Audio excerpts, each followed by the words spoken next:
I'm Chris from Gutser, CJLO, Sewer Spewer, and Montreal Rampage, and boy do I have an anecdote for you. Probably the third show I went to was this bike park called Ugly Ass Bikes. It was a huge park out in Verdun, and they had this competition called Rock Fight, where it sounded like a battle of the bands, except the bands actually had to fight in order to play. So it's that kind of show where there's like too many bands, so not all of them got to play, but they have to go through these ridiculous kind of competitions in order to play. So we would spin a wheel.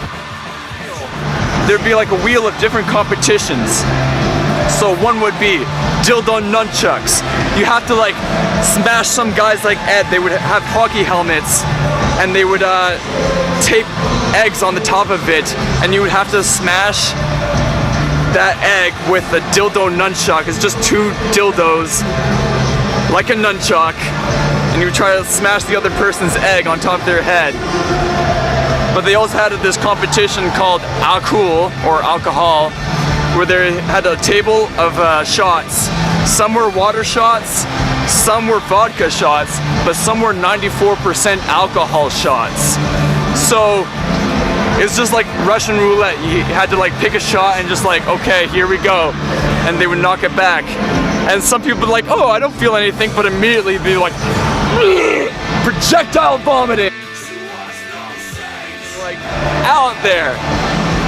And I was in this competition. My band was in this competition. I don't know how we got into it. We were 16 years old, way out of our heads. We couldn't even play one song straight.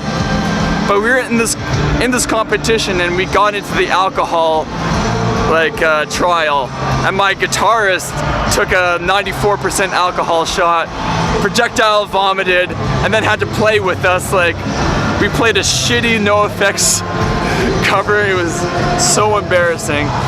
But to go back to like all the other competitions, because I can't get over them. You had dick boarding, where you had to ride a longboard in the shape of a dick down the ramp into a cone of just like barrels and stuff, trying to make a strike.